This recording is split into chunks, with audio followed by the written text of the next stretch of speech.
Well, as you can see, it's not a day to be working outside, is it? It really isn't. So, we've had to find something to do inside. What I'm doing, I'm starting this other project I've got, just starting it.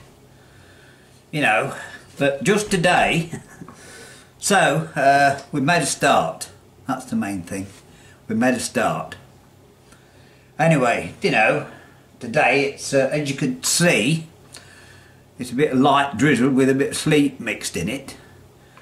And it just reminded me of something many years ago, when I'd not long started work, actually. And they sent me out to a farmhand beet harvester. Now, just in case you don't know, your sugar comes from sugar cane and it comes from sugar beet. And Lincolnshire had 2 sugar beet factories. Now, sugar beet is a bit like a turnip, or if you're from Lincolnshire, a mango wazzle. That's what you feed sheep on. So anyway, as I say, there was a beet harvester, and they had it was called a farmhand beet harvester, and it was towed by a tractor, and it had elevators about, well, longer than I can show you. Probably, if I go right back, if you can imagine, probably about that length. And what they were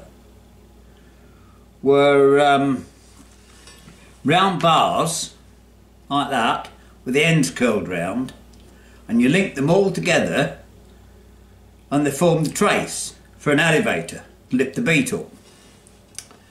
Well, anyway, my foreman, who was past retiring age, he called me one day, "Malcolm, have a look here." And he gave me 3 or 4 of these traces, and he said, "Go out to Scotland's beet harvester, right, fit these traces." Well, as I say, I'm probably nearly 20 because I'd passed my test, and yeah, I was probably near 20 because I passed my test, my car test, and I went out in the truck to do it. Or I was fetched. It might be younger and someone fetched me, I can't remember. Anyway, so I went out to this beet harvester. Now, the Lincolnshire Wolds are a group of hills, small hills, obviously in Lincolnshire. And it's a bit of a bleak place, to be honest. It really is. So on this bleak winter's day, very similar to today, I found myself on this hilltop with a bit of drizzle and sleet blowing on me, and this trace had broken and it was all wrapped around the top blooming rollers, which are like sprockets, and I was struggling to get it open, you know, to get them off and undo them and fit these new links. And at that point I thought, do you know, there must be an easier way to earn a living. And so, a year or 2 later, my friend and mentor Carl I keep mentioning, he asked me to work for him, so I left that job and went inside reconditioning car engines. So that's just a little tale of what we're trying to do.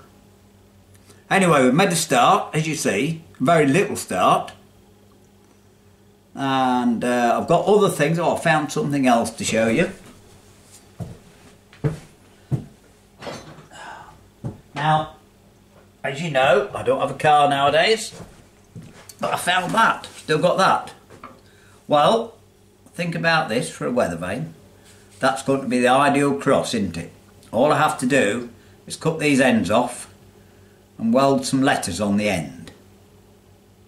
And then it just needs a piece of pipe welding on the bottom like that, and splitting so you can fasten it onto the building. Another piece of pipe on the top with a piece of that rod that fits it, that you just see me straightening round the top. And then I'm sure I showed you, it's not up here, the friendly builder next door has given me a sheet of stainless steel to make the cutout, right, for the top. So we're making slow, it is slow, but we are making slow progress.